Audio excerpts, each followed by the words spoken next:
Aujourd'hui, nous avons quelques histoires sur l'infidélité, mais une d'un point de vue atypique. Écoutons et voyons si nous pouvons identifier laquelle c'est. Notre première histoire commence. Moi, 32 ans, homme, j'ai découvert à Thanksgiving que ma femme, 31 ans, femme, avait une liaison avec un collègue depuis plusieurs mois. Mise en scène. Ma femme et moi avons traversé une période difficile pendant le Covid. Distance, déconnexion émotionnelle, absence de rapport sexuel, tout. Je travaille dans un hôpital et j'étais de garde pendant les vacances. Quand nous sommes arrivés chez mon oncle pour les vacances, j'ai reçu un appel, alors je l'ai pris pendant que la famille entrait. J'utilisais mon ordinateur portable et le téléphone de ma femme comme point d'accès. J'utilise un Android et je n'avais jamais vraiment utilisé l'iPhone depuis qu'ils ont supprimé le bouton d'accueil. Elle reçoit une notification Snapchat. J'ai glissé pour la supprimer, mais elle s'est ouverte. J'ai vu un message d'un utilisateur nommé Nair, et il y avait un emoji bisou. Je n'avais aucune idée qu'ouvrir ce message me mènerait à plusieurs messages enregistrés d'un collègue, datant du début de cette année. Je n'utilise pas Snapchat, mais apparemment, si vous n'enregistrez pas un message, il est supprimé au fil du temps, donc les conversations étaient très saccadées, mais comprenaient plusieurs SMS inappropriés, essentiellement 20 questions, l'édition sexuelle. Je les ai parcourus et mon estomac s'est noué. J'ai terminé mon travail et j'ai essayé d'entrer calmement pour lui dire que nous devions partir, en disant que j'avais été appelé du travail. Ma femme, qui me connaît assez bien, je dirais ces 6 dernières années, savait que c'était autre chose. Je suis arrivée à la voiture, avec ma fille de 4 ans à l'arrière, et j'ai fait de mon mieux, sans succès, pour rester calme jusqu'à ce que nous arrivions à la maison. J'ai examiné les messages plus en profondeur avec elle et je l'ai vu lui envoyer notre adresse, entourée de commentaires comme « Ce n'est pas un rendez-vous si tu me fais suivre la règle des 2 mètres, il ne sera pas à la maison, etc. » Elle a dit qu'il est venu, elle s'est sentie extrêmement coupable, ils ont eu une conversation gênante, et elle lui a demandé de partir.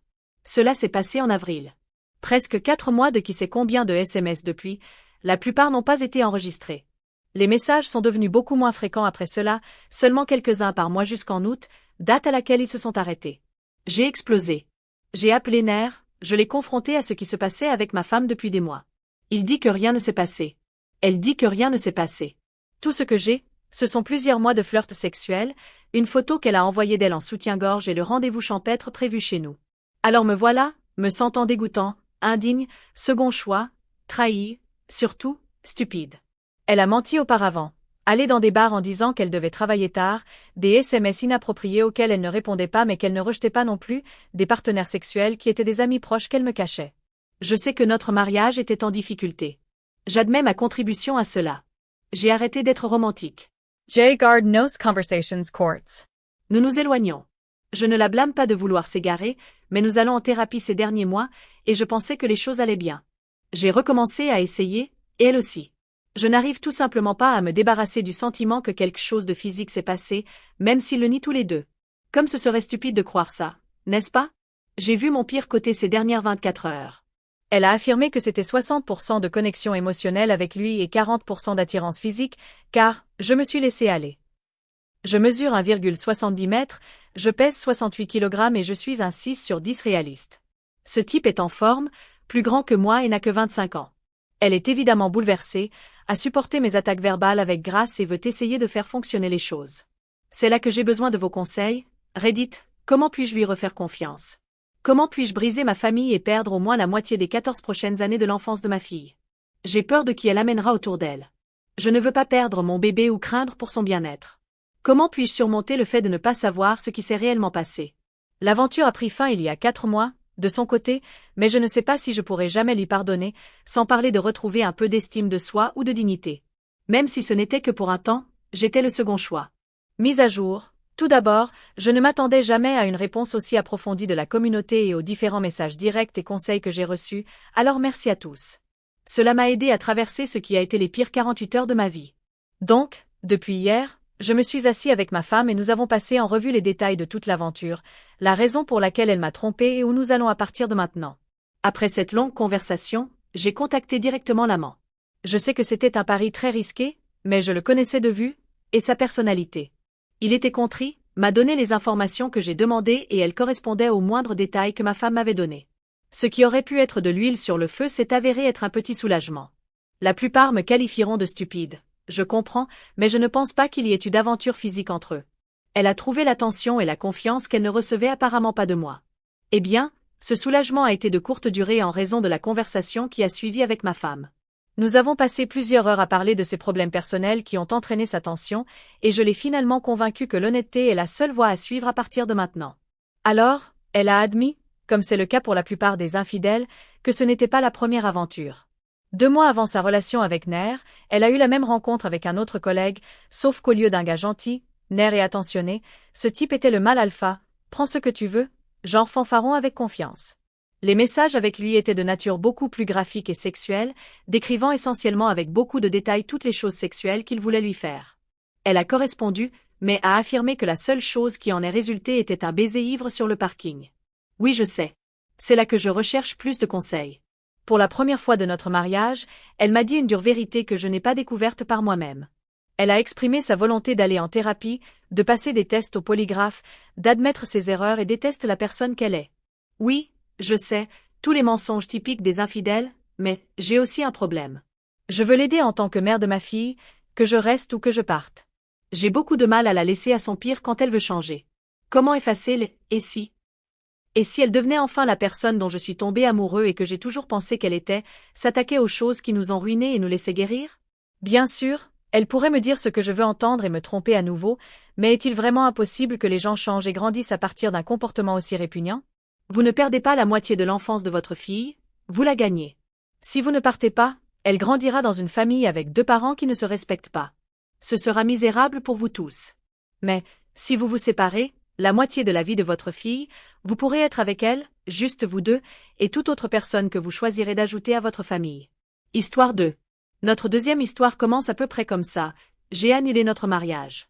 Devrais-je mettre fin à la relation ? Moi, 38 ans, femme, je suis avec lui, 34 ans, homme, depuis environ 1 an et demi.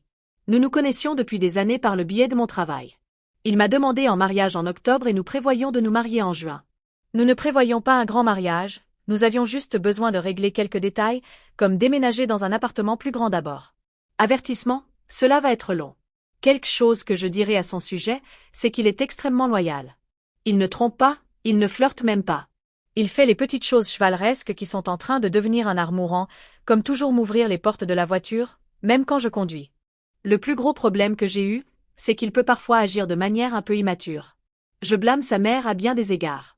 Il a été adopté à l'âge de 5 ans et c'est son unique enfant. À bien des égards, elle l'a infantilisé, si tant est que ce mot existe, mais je pense que vous comprenez ce que j'essaie de dire. Exemple, lorsque nous avons parlé pour la première fois de vivre ensemble, elle a commencé à parler de la façon dont elle aurait besoin d'une clé pour venir tous les jours parce que il ne peut pas s'occuper d'une maison tout seul. Il a toujours vécu avec des colocataires.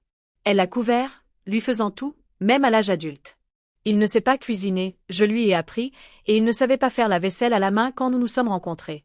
Je venais littéralement chez lui et faisais ces choses pour lui. Mais je m'éloigne du sujet. J'ai 4 ans de plus que lui et je suis divorcée avec 2 adolescents. J'ai été pratiquement seule depuis que j'ai obtenu mon diplôme d'études secondaires. Il ne s'est jamais marié, n'a pas d'enfant, donc il y aura évidemment des disparités dans nos expériences de vie. Mais, quelques éléments m'ont frappé à la fois la semaine dernière et je suis mortifiée et anéantie. Premièrement, j'ai découvert qu'il s'était essentiellement réduit à temps partiel dans son travail. C'est un travailleur syndiqué. Il s'avère que, lorsqu'il disait qu'il travaillait, il allait au bar ou achetait des jeux vidéo. Heure par heure, je gagnais plus que lui de toute façon, et cela ne m'a jamais dérangé, jusqu'à ce que je découvre qu'il ne travaillait pas à temps plein. Deuxièmement, il a emprunté une vieille camionnette de travail délabrée pour se rendre sur les chantiers car il a besoin d'une capacité de remorquage. L'ami vit à l'extérieur de l'État et a été assez généreux pour la laisser l'utiliser. Il a eu un pneu crevé il y a quelques semaines et l'a garé devant la maison de ma mère, entre tous les endroits. Je lui ai demandé où il allait trouver un nouveau pneu. Il a répondu, « Dans 2 semaines, quand je serai payé. » Je me suis proposé de démonter la roue moi-même et de l'apporter à mon mécanicien, mais il a refusé. Eh bien, savez-vous ce qui se passe lorsque vous laissez un véhicule en panne ou abandonné garé dans la rue dans cette municipalité? Il est remorqué. Et c'est exactement ce qui s'est passé.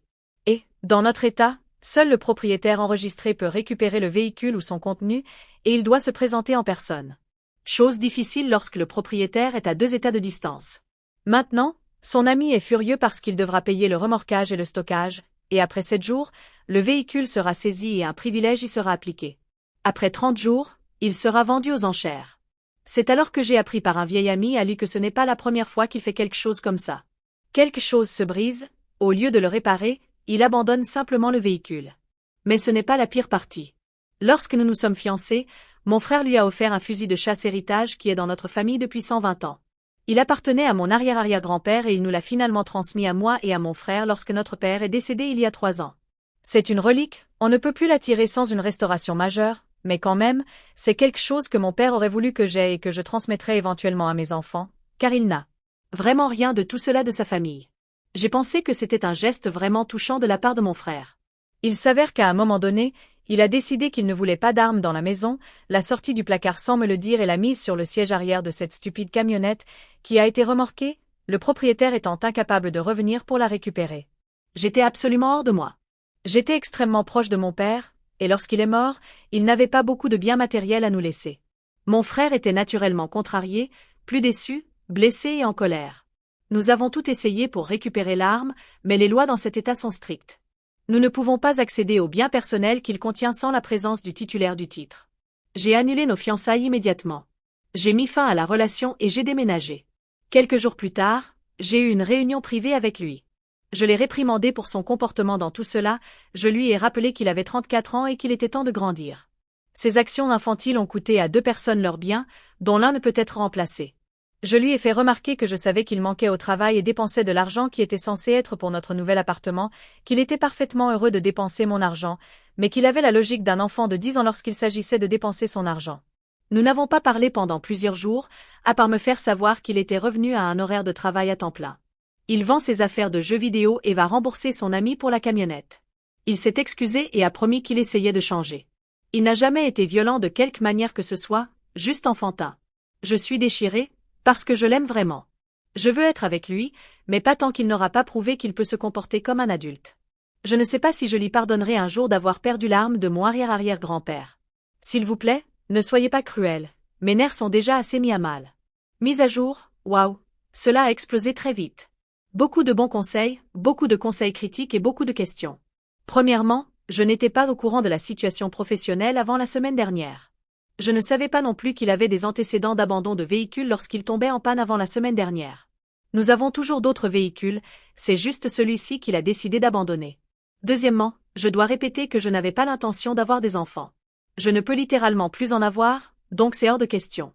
Troisièmement, nous avons épuisé tous les recours possibles pour essayer de récupérer la camionnette, l'arme. Faire venir le propriétaire par avion n'est pas une option. Mon frère a failli être arrêté pour avoir tenté de soudoyer quelqu'un à la fourrière.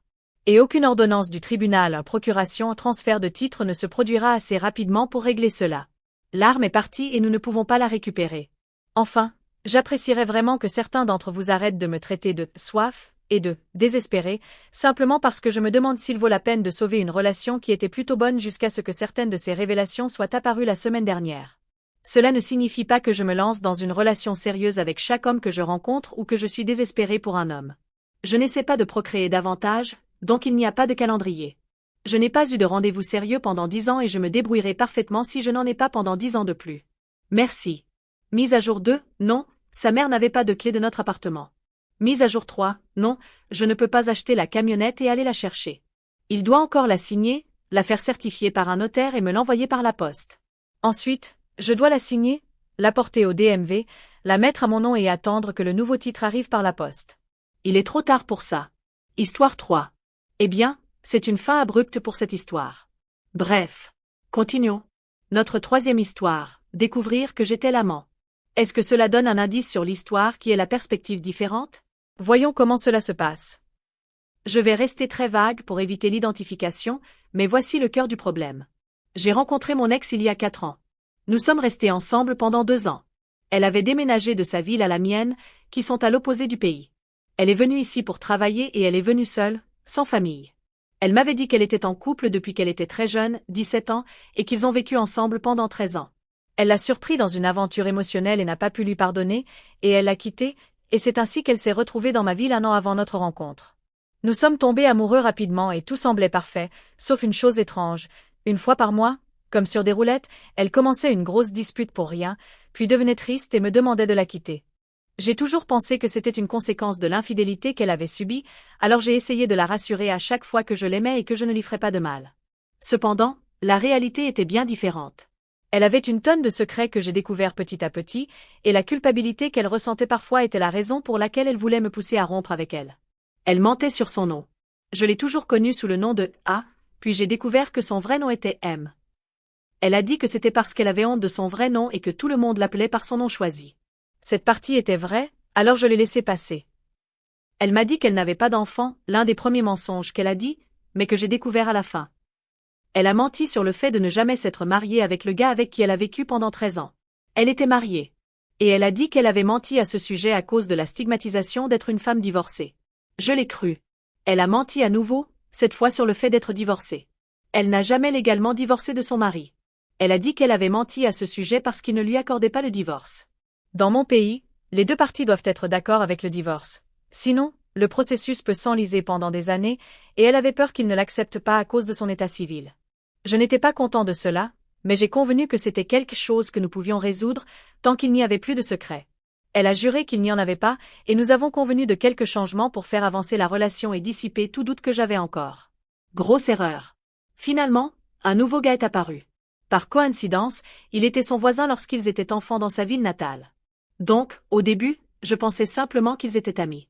Elle a commencé à me mettre de côté pour privilégier leur amitié. Elle utilisait son travail comme excuse pour passer de moins en moins de temps avec moi, mais j'ai découvert que, malgré le fait qu'elle soit si occupée, elle pouvait passer du temps de qualité avec son ami, tous les jours. Elle me l'a dit par accident. Elle était tellement à l'aise qu'elle a oublié qu'elle ne m'avait jamais parlé de tout le temps qu'ils passaient ensemble. Elle a menti sur la raison pour laquelle elle a quitté son mari. Cela vient du point précédent. Quand j'ai appris tout le temps qu'elle consacrait à son ami pendant qu'elle m'ignorait, j'étais furieux. Je n'allais pas laisser cela se produire. Elle était vraiment en colère parce qu'elle pensait que j'étais têtue, fière et irrationnelle. Pourquoi es-tu si en colère à ce sujet? Pourquoi ne peux-tu pas me pardonner si je ne t'ai pas trompé? A-t-elle demandé, ce à quoi j'ai répondu. Pourquoi as-tu quitté ton mari? Redis-le-moi. Maintenant, comme je l'ai dit plus tôt, elle a affirmé qu'elle l'avait quitté parce qu'elle l'avait surpris dans une aventure émotionnelle. Chaque fois que ce sujet était abordé, elle faisait toujours la défense la plus véhémente de son personnage et de la façon dont ce n'était jamais une infidélité physique, de son éthique et ce genre de choses. Mais elle ne pouvait pas pardonner d'être mise de côté. Maintenant, elle me disait, parce qu'il couchait avec une autre femme. Qu'est-ce que c'est que ce bordel? Je l'ai confrontée à tous ces mensonges, celui-ci en particulier. Pourquoi mentirait-elle sur ce qu'a fait son mari? Elle a dit, parce que c'était honteux d'être trompée. Hyrule? J'ai mis ce sujet de côté pour un instant et je me suis concentrée sur ce qu'elle avait fait. Je lui ai dit qu'elle me faisait ce qu'elle a toujours affirmé. Et menti, que son mari lui avait fait. Qu'au moins, pendant qu'elle mentait, elle semblait penser qu'une aventure émotionnelle est une raison suffisante pour rompre avec son partenaire, alors comment pouvait-elle ne pas me comprendre alors? Tout ce que j'ai entendu d'elle, ce sont des absurdités. J'ai rompu avec elle ce jour-là, mais nous avions encore un contact limité. Ensuite, elle a essayé de me récupérer en me rendant jaloux. Ouais.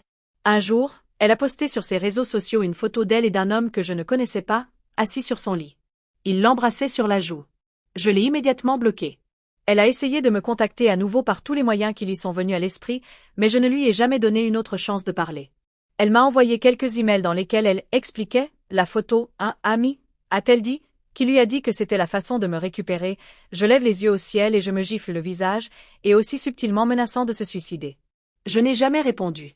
J'ai changé mes profils de réseaux sociaux parce qu'elle continuait à m'envoyer des messages avec de nouveaux comptes, alors j'ai créé un nouveau compte Insta, Facebook, etc. Avec l'un d'eux, j'ai découvert qu'elle avait un profil secret, sur lequel j'étais bloqué sur mes comptes originaux. Je dois ajouter ici que, pendant que nous étions ensemble, elle voyageait fréquemment dans sa ville natale. C'était, pour le travail, disait-elle, et c'était, toujours comme ça, alors je ne l'ai jamais remise en question. Je ne suis jamais allée avec elle parce qu'elle disait toujours que sa relation avec sa famille était horrible, un autre mensonge, et qu'elle préférait qu'ils en sachent le moins possible sur sa vie. Eh bien, sur ce profil secret, j'ai découvert à quel point sa vie était réellement riche et heureuse. J'ai découvert son fils. Et j'ai découvert qu'elle était encore avec son mari. Chaque voyage durait environ 3 jours, puis elle revenait avec moi.